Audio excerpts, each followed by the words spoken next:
boa tarde. Nós retomamos a nossa programação especial sobre a visita do Papa Francisco no Brasil. E hoje nós estamos no estúdio com o professor Afonso Soares, ele é cientista da religião, professor da PUC de São Paulo, e também conosco o professor João Décio Passos, que é livre docente em teologia, também da PUC de São Paulo. Ambos são autores do livro Renasce a Esperança, Francisco Renasce a Esperança, editado pela editora Paulinas. Professor, boa tarde, professor. Boa tarde, Marcelo. Boa tarde aos espectadores do programa. Professor João Décio, boa tarde. Boa tarde, Marcelo. Boa tarde, ouvintes. Boa tarde, Afonso. Boa tarde ao João Décio, colega e amigo da PUC. Professor Afonso, queria começar esse programa tratando do dia de amanhã da visita do Papa Francisco. O Papa Francisco escolheu ir até Aparecida. Eu queria que o senhor nos dissesse qual o significado da visita à Aparecida para este Papa.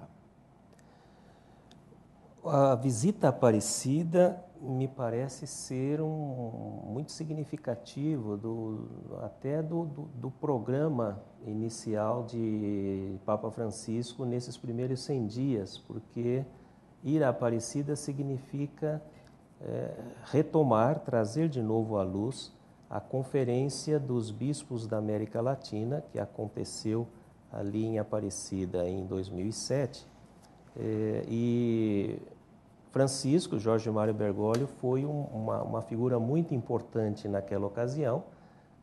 Havia uma tensão importante naquela conferência, porque havia um risco de um retrocesso em algumas opções que a Igreja Católica da América Latina havia feito ao longo dos últimos 40, 50 anos, e foi importante ali que um grupo de bispos se reunisse e afirmasse esse compromisso de opção pelos pobres, de opção pela justiça, de uma visão de espiritualidade católica que também seja de compromisso com as causas sociais mais prementes. E a figura de Bergoglio naquele momento como redator, o presidente da comissão de redação final desse documento foi muito importante. Então, eu creio que ele esteja aí dando dois recados muito importantes. Um primeiro, ele volta à Aparecida como quem diz, olha, aquele compromisso que era da Igreja da América Latina, eu quero fazer agora esse compromisso da Igreja Católica Mundial. Professor João Décio, quando o Papa Francisco vai para Aparecida e tenta retomar esse compromisso ou retomar, vamos dizer assim, para levar para a Igreja Mundial o documento do Quinto Selam, que é a Conferência Episcopal dos Bispos da América Latina e do Caribe, ele, de certa forma, ele não está também tentando reafirmar o encontro da Igreja com uma certa religiosidade popular, ou seja, com uma expressão de religiosidade popular que para ele é importante do ponto de vista cultural para o futuro da Igreja? Eu imagino que sim, Marcelo. Ontem a postura e o discurso do Papa Francisco, ainda que em pequeno ponto, não é? Muito rápido, eu acho que tem confirmado o que tem de fato sido uma marca do Papa Francisco, que é a marca do pastor. E do pastor, então, que está junto com as ovelhas, do pastor que se insere com seriedade, com espontaneidade naquele local em que ele está. Então, a meu ver, ir à Aparecida é, de fato, a opção de ir no santuário mariano, para onde congrega o ano inteiro multidões de pessoas que buscam expressar a sua fé num grande santuário, no caso aí a devoção mariana. Então, me parece que confirma que, de fato, nós estamos com um Papa que vai, inclusive, além da agenda oficial, ele rompe com a agenda oficial pré-estabelecida da Jornada da Juventude, por uma razão também pastoral, de ir ao encontro do povo, e certamente a Aparecida terá esse significado com a multidão que já o aguarda lá em Aparecida. Eu acho que é o Papa pastor, atento à realidade latino-americana, como disse o professor Afonso, à devoção popular, à religiosidade popular. Bom, nesse momento, professor, nós estamos com as imagens do Papa na residência oficial do Arcebispado do Rio de Janeiro, no Sumaré, e o Papa está reunido com algumas religiosas, né? Ou seja, numa primeira aparição dele no dia de hoje, né? Professor Afonso, ou seja, além da manifestação da religiosidade popular, além da questão do pastoral desse Papa, né? O senhor falou muito da opção preferencial pelos pobres, mas ela na Argentina, ela se manifestou de outra forma, né? Quando a gente pensa na obra do Scanoni, por exemplo, a gente pensa em uma teologia da libertação ou muito mais voltada para um lado, para aspectos culturais, né? Da religiosidade.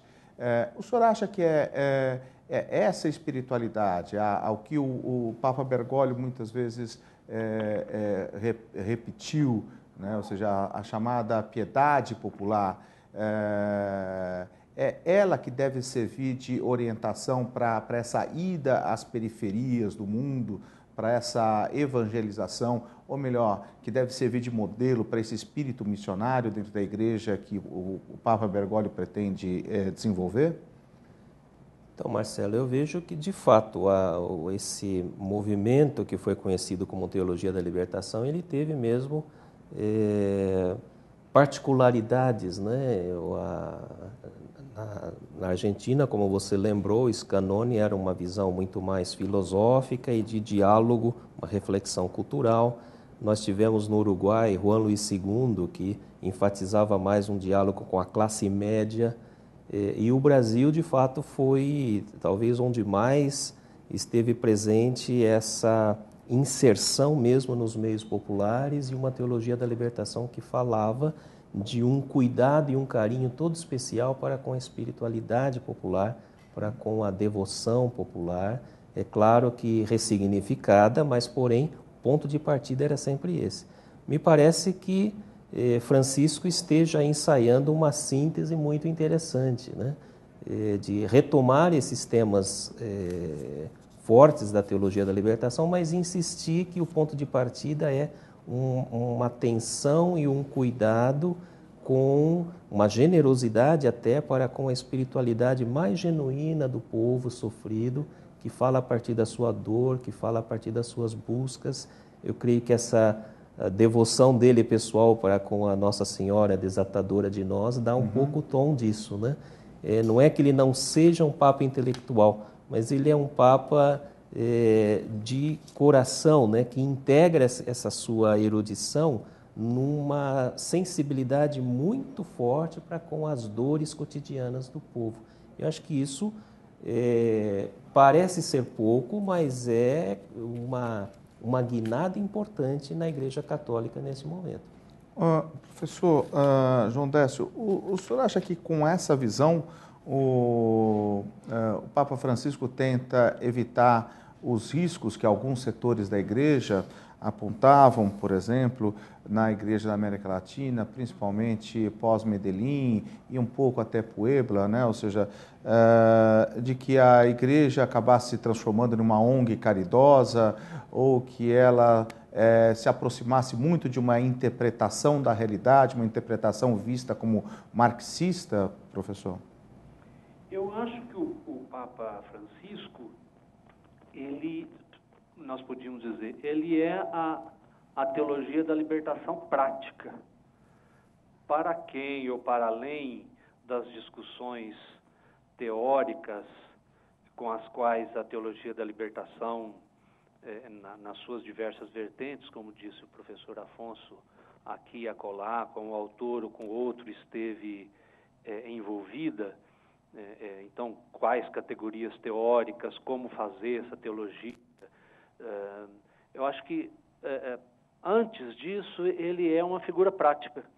Ele é, sim, uma figura que assumiu a opção pelos pobres, não só como um projeto histórico de igreja, acho que também isso, mas, sobretudo, como um modo de vida. Eu acho que no Papa Francisco não há distinção entre a opção pelos pobres e a opção pela pobreza, enquanto modo de vida, enquanto mística. Eu acho que do ponto de vista prático que a gente deve olhar o percurso do Papa Francisco, sobretudo, e não tanto das discussões teóricas. Embora nos discursos, obviamente, ele demonstre afinidade com temáticas muito ligadas à teologia da libertação, seja temáticas de igreja, seja temáticas de pastoral, seja temática de leitura da história e até de afirmação da importância do político. Mas, no meu modo de ver, eu acho que o Afonso expressou bem aí, ele estaria ensaiando uma síntese. Eu acho que ele encarna aquilo que foi um longo projeto de igreja latino-americana após o Concílio Vaticano II, com todos os avanços, retrocessos, brigas entre linhas teóricas, entre a ortodoxia católica e a prática de igreja latino-americana. Eu acho que ele mostra que esse tipo de opção de igreja pobre com os pobres, é alguma coisa prática e que pode e deve ser demonstrada na prática dos pastores, dos padres, e ele próprio tem feito isso. A meu ver, essa é a chave de leitura para entender esse Papa. É o Papa pastor, da prática coerente, da prática que testemunha aquilo que se acredita. Professor Afonso, é um Papa da prática, mas é um Papa que encontra uma igreja que vive um fenômeno que é um fenômeno que alguns chamam de cisma silencioso, né? Que é justamente o distanciamento de muitos dos seus fiéis, né? Dos ensinamentos dessa igreja. Eu penso substancialmente dos ensinamentos a respeito do sexo, da moral, ou seja, da forma como muitos dos católicos vivem, né? Como esse Papa pode resolver esse cisma silencioso que existe hoje entre os fiéis e o que a igreja ensina? Eu acho que a sua imagem é boa, Marcelo, desse cisma silencioso. O único detalhe é que me parece que já há alguns séculos esse cisma vem ocorrendo. Há um autor italiano, Mario Perniola, que escreveu um livro em que ele, sobre o sentido da fé católica, em que ele diz que a partir do século XVII esse cisma vem crescendo entre ele se refere mais à Itália e à Europa, mais especificamente à Itália. Ele diz: existe uma grande massa de fiéis que se sente católica, de coração católico, mas não consegue mais concordar com os conteúdos, com os dogmas, com a doutrina católica. E como que isso poderia ser resolvido, né? Uma hierarquia lá em cima, ditando normas, e uma grande multidão que, embora se sentindo católica, não consegue participar plenamente. Então, acho que nós estamos vendo mais um movimento dentro desse longo processo em que a Igreja Católica vem se distanciando. Aqui nós temos o cardeal secretário de Estado, Bertone, mostrando a medalha comemorativa feita pela Casa da Moeda para a visita do Papa Francisco. Bertone, que vamos dizer assim, se tivéssemos uma casa de apostas, todos apostariam que em mais 2 meses ele deve ser substituído da função, da sua função, e que foi o grande auxiliar de Papa Ratzinger durante o seu papado. Professor... Não só Bertone deve sair, como o seu cargo deve subir, né? As apostas é que talvez surjam pelo menos 3 cargos para dar conta, numa nova visão, disso que é acumulado pelo cardeal Bertone hoje. Provavelmente com uma descentralização do governo da Cúria, né? Isso. E com uma participação maior dos bispos, provavelmente, também no governo da Igreja. Porque a experiência da Conferência Latino-Americana não é exatamente uma experiência de outros continentes, porque essa é uma conferência feita no próprio continente, né? Enquanto que nos demais continentes, muitas delas acontecem em Roma, né? Ou seja, Exatamente. A própria criação da conferência, no caso do Brasil, dos bispos brasileiros, ela antecede em 10 anos o Concílio Vaticano II.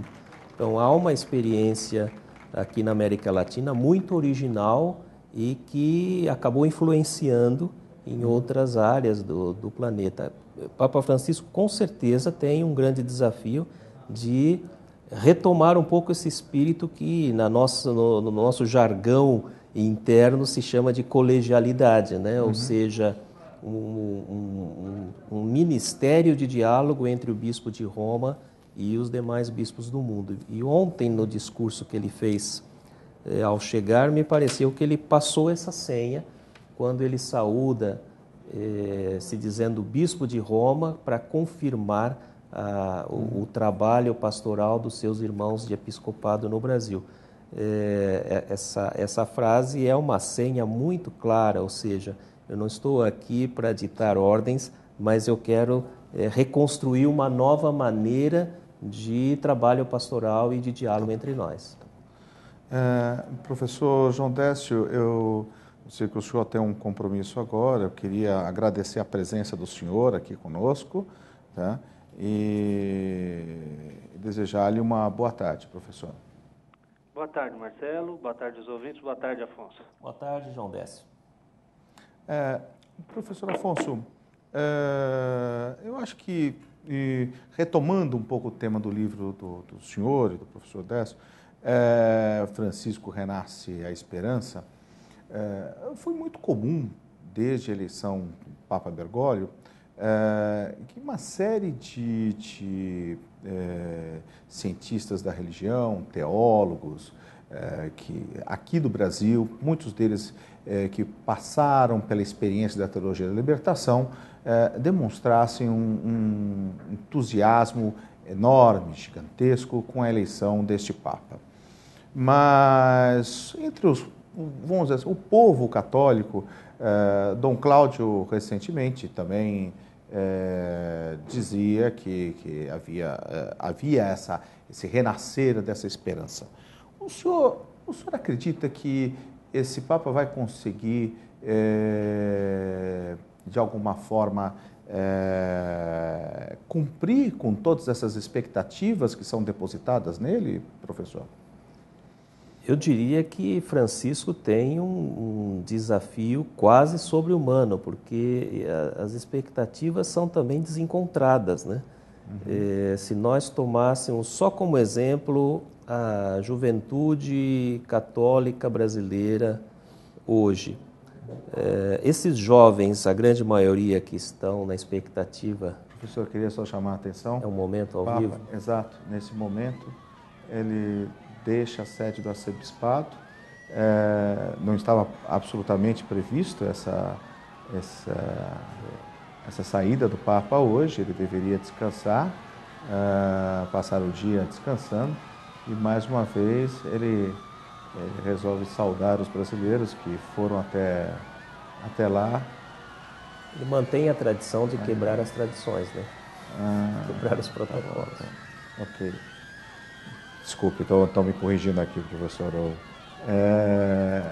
Ele ontem fez essas são imagens da TV Vaticano. Ele então escolheu esse trajeto. São 16 trajetos que ele escolheu nesta visita aqui ao Brasil, para ter esse contato com a população.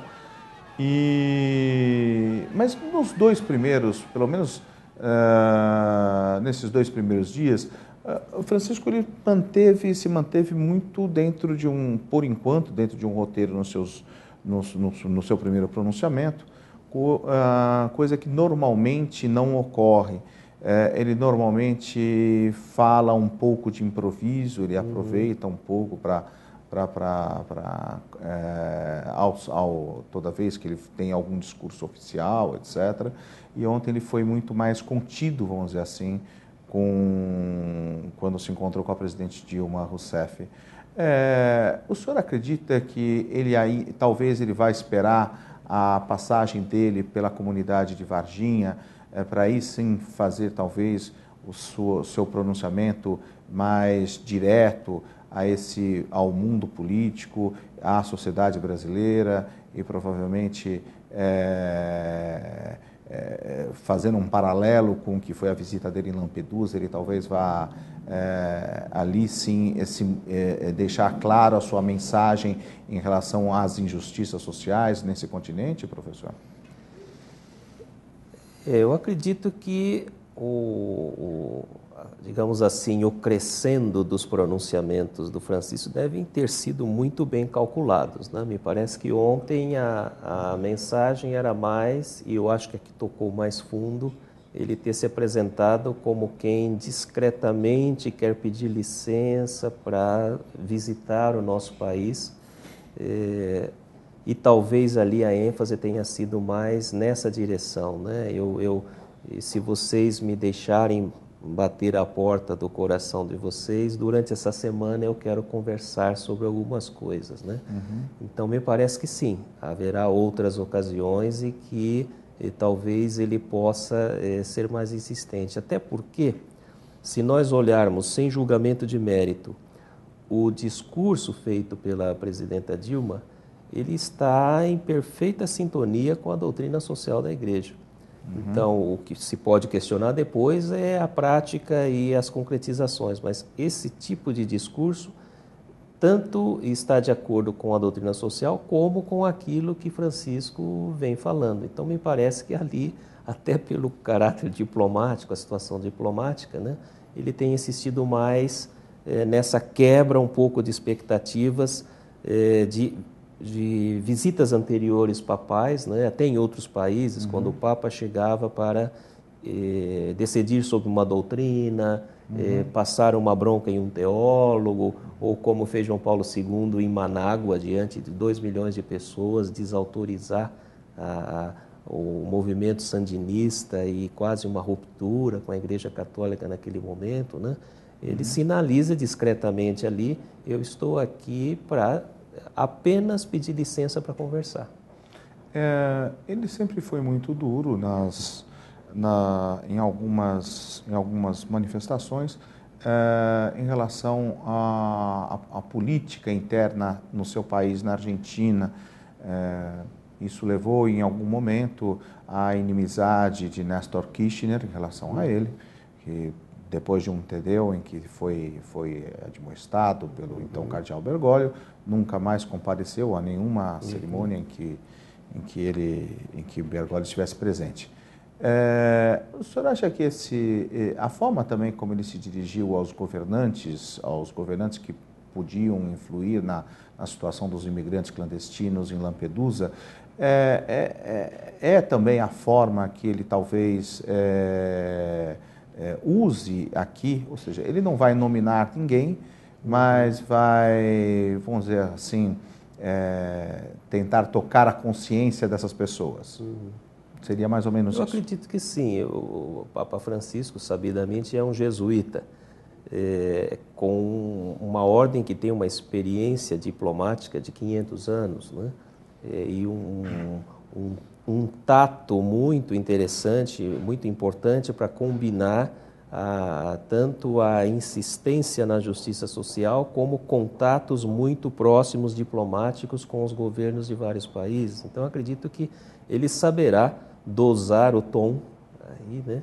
E saberá passar seus recados na maneira como ele vem fazendo, né? Acho que esse gesto simbólico importante em Lampedusa poderá se repetir, até pelas pequenas alterações que ele sugeriu no roteiro dessa visita. Ele já indicou um pouquinho, talvez, os locais em que ele queira dar algum destaque mais forte, mais contundente, né, às políticas sociais, às questões públicas, né? Me parece que vai ser nessa direção que ele esteja apontando. E que caminho o senhor acha que ele vai apontar para os católicos brasileiros?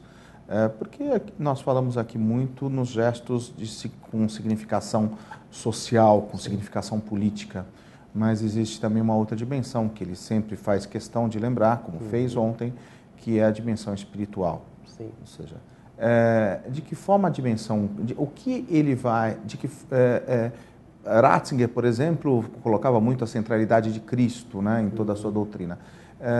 O senhor acha que ele vai, em certo sentido, dar continuidade nesse aspecto ao que foi o papado de Joseph Ratzinger, professor?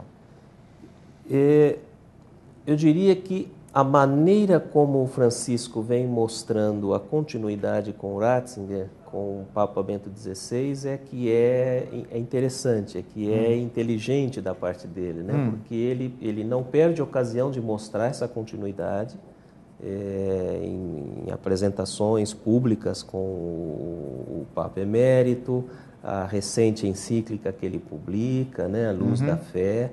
Então, claramente, aí ele está dando sinal de que existe uma continuidade de fundo, uma continuidade doutrinal. Mas, ao mesmo tempo, ele inova no sentido de insistir numa coerência que extrapole os muros da igreja, extrapole a vida interior. Então, como ele concorda com Ratzinger, com Bento XVI, que um católico precisa ser íntegro e não ter medo de defender a sua fé publicamente. Só que ele diz, mas defender a fé publicamente é você ir lá onde ninguém quer ir, é você estar ao lado dos pobres, é sentir o cheiro dos pobres, ele cobra dos padres, né? É você não ter essa vida de luxo e de consumismo que não pode existir entre um católico consciente. Então, me parece que ele está dosando, né? Eu concordo com a ideia de uma identidade católica, mas ela só tem sentido se ela se expressar em opções sociais, opções políticas muito concretas. Ele disse recentemente no encontro de crianças, estudantes de escolas jesuítas, um professor perguntou, mas santidade, e para nós adultos? O que o senhor disse? Eu estou falando para as crianças, mas e nós adultos? Ele disse, eu só vou dizer uma coisa para vocês. Entrem na política, envolvam-se na política. Não é possível que um católico adulto não se envolva na política, porque a política é a caridade do cristão, do católico adulto. É a maneira de fazer caridade, né? Você interferir para melhorar a sociedade. Essa então, me parece que ele vai dosar sempre isso. O senhor acha que é uma retomada um pouco do que foi Paulo VI? Exatamente. Com o Popular, um progresso, com a... A retomada de Paulo VI, mas eu diria uma retomada da Igreja do Vaticano II, da ideia de Igreja do Vaticano II, que estava meio triturada nas últimas décadas. O senhor acha que na política, essa, vamos dizer assim, uma política democrata cristã, teria espaço hoje em dia, professor? É algo a descobrir, né? Eu acho que, por enquanto, ele está sinalizando, né? Ele está arejando um pouco o ambiente. Então, acho que não dá para... Eu, às vezes, imagino a Igreja Católica como um Titanic a poucos metros do iceberg, né? Então, o que faz? Ele ganhou de presente, né? Entre aspas, de Bento XVI, esse Titanic, né, quase à frente de um iceberg. Ele tá tentando, por isso Francisco. E Francisco, né? Francisco, né? Reerguer a igreja. Exatamente, né? Reconstrua a minha igreja. Então, ele está tentando desviar. E se não for possível, como reconstruir os cacos, né? Então, primeiro, acho que é uma arejada, né? Não há muito mesmo a fazer de imediato, a não ser essas primeiras pistas que ele está dando. Por exemplo, ele já declarou que ele não é bom de administração, nada, mas ele precisa de que muita gente o ajude. O simples fato de ele dizer, eu sou o bispo de Roma, visitando meus irmãos, ele está dizendo o seguinte, é uma ideia da Igreja do Vaticano II lá atrás, que é a igualdade de fundo entre os bispos do mundo inteiro. A partir disso, ele está dizendo o seguinte, eu quero ouvir o que vocês têm feito nos seus países. Quais são os problemas de vocês e que soluções vocês já começaram a dar nos seus países. Só isso é uma revolução impressionante na Igreja Católica das últimas décadas. Então, não precisa chegar a que ele diga qual é a maneira que o cristão... Deixar algumas dessas decisões aos próprios... Exatamente, ele está devolvendo para os cristãos, né? Ajam, façam. Né? Por exemplo, o celibato clerical, por exemplo. Deixá-lo, talvez, à realidade cultural de cada lugar, Exatamente. como já acontece com a Igreja do Oriente. Exatamente, a Igreja Católica do Oriente, não só a Igreja Ortodoxa. Né? Nesse livro recente, que ele... o diálogo dele com o Rabino Skorka, né? Em que o celibato ele diz, olha, para mim isso é algo que podia ser até mudado, mas como é uma prática que vem dando certo há milênios, eu não mexeria. Agora, uma vez Papa fazendo a consulta, ele vai perceber que não vem dando certo. Né? Então, se não vem dando certo e ele mesmo pessoalmente acha que isso poderia mudar, eu acredito que seja um dos pontos que acabará mudando, né? Mas assim, não porque ele decrete, mas porque ao liberar os católicos do mundo inteiro para ajudá-lo a pensar na sua realidade local, como ser católico ali, novas experiências vão surgir. Professor, eu queria uma última pergunta para o senhor.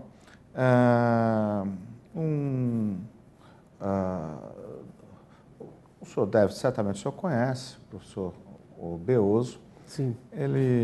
Uma vez ele me disse que Papa Francisco, a grande mudança que ele viu em Papa Francisco é que ele certamente iria abordar esses temas todos pela pastoral. Ou seja, não é que ele iria mudar a lei, né? E daí ele usa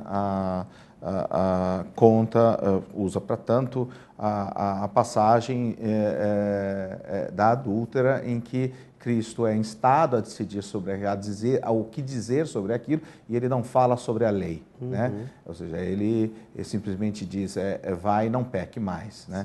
O senhor acha que isso vai fazer esta forma, essa abordagem, que é uma abordagem pastoral de lidar com esses problemas concretos das pessoas, de um casal divorciado, etc., isso tem qual a potencialidade de mudança da relação da igreja com os seus fiéis? Eu diria, Marcelo, que isso é o potencial de uma bomba atômica estourando as estruturas da Igreja Católica. Quer dizer, nós conhecemos N casos na história da Igreja e na história recente da Igreja de bispos, prelados ultraconservadores, enviados pelo Vaticano para doutrinarem ou acertarem uma situação que se achava que era uma situação perdida e a realidade os muda. Por exemplo, Dom Oscar Romero, alguém da confiança dos ultraconservadores, ligado ao Opus Dei, que vai em El Salvador para dizer como é que as coisas devem ser feitas, e ele é convertido pela realidade, acaba sendo martirizado. Né? Há N histórias similares no Brasil, né? de pessoas que simplesmente, entre a doutrina rígida e a releitura do Evangelho naquela situação de crise, ele simplesmente se abre. Há um exemplo recente, numa dessas missas na capela da Casa Santa Marta, que me chamou muita atenção. O Papa ali com 20, 30 pessoas, ele começa a refletir sobre o Evangelho do dia, ele diz, pois é, eu fico pensando naquela mãezinha, adolescente, mãe solteira, que vai com seu filhinho na igreja e pede para o Papa batizar o filho, o padre, e o padre diz, não, você não é casada na igreja, você não participou do curso de preparação, logo você não pode ser batizada. Aí o Papa dizia, pois é, ele seguiu a regra certinho e traiu o Evangelho na mesma medida. eu diria, é quase revolucionário o que esse Papa está dizendo, porque ele está quebrando uma série de normas e doutrinas que os bispos das dioceses do mundo inteiro são obrigados a seguir, mas ele simplesmente diz, se você seguir o coração, você vai mudar essa regra e você vai acolher essa mãe na comunidade, independentemente dos pré-requisitos que a lei dite. Se isso se expande, esse sentimento, nós temos, de fato, um início de uma guinada que eu tenho muita curiosidade de ver no que isso vai dar na história recente e futura da Igreja. Ok. Queria agradecer, professor, a sua presença aqui conosco, da TV Estadão. O professor Afonso Soares, cientista da religião, professor da PUC de São Paulo, e agradecer também os nossos espectadores que estiveram acompanhando mais essa transmissão sobre a vinda do Papa Francisco ao Brasil. Muito obrigado e boa tarde.